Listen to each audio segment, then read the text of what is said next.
بسم اللہ الرحمن الرحیم۔ السلام علیکم ورحمۃ اللہ وبرکاتہ۔ حضرت معاذ بن جبل رضی اللہ تعالی عنہ کا قبول اسلام۔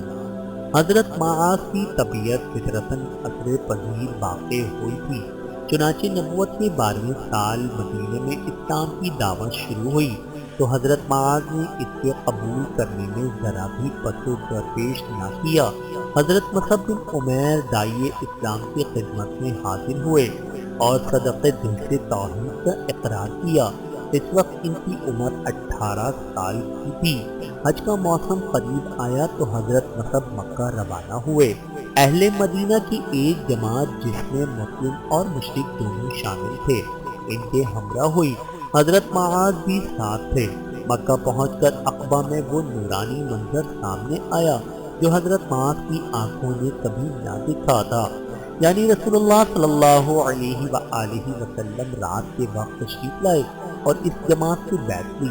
یہ جماعت مکے سے مدینہ واپس ہوئی تو آفتاب اسلام کی روشنی گھر گھر پھیل گئی، یثرب تمام مطلع انوار ہو گیا۔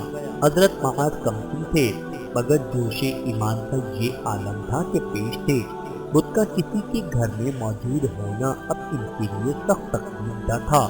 بنو سلمہ کے اکثر گھر ایمان کی روشنی سے منور ہو چکے تھے، لیکن اب بھی کچھ لوگ ایسے باقی تھے جن کا نفس آبائی مذہب چھوڑنے سے انکار کرتا تھا۔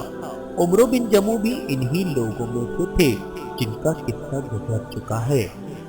حضرت معاذ بن جبل رضی اللہ تعالی عنہ پر اللہ رب العزت کی کروڑوں رحمتیں نازل ہوں، آمین ثم آمین۔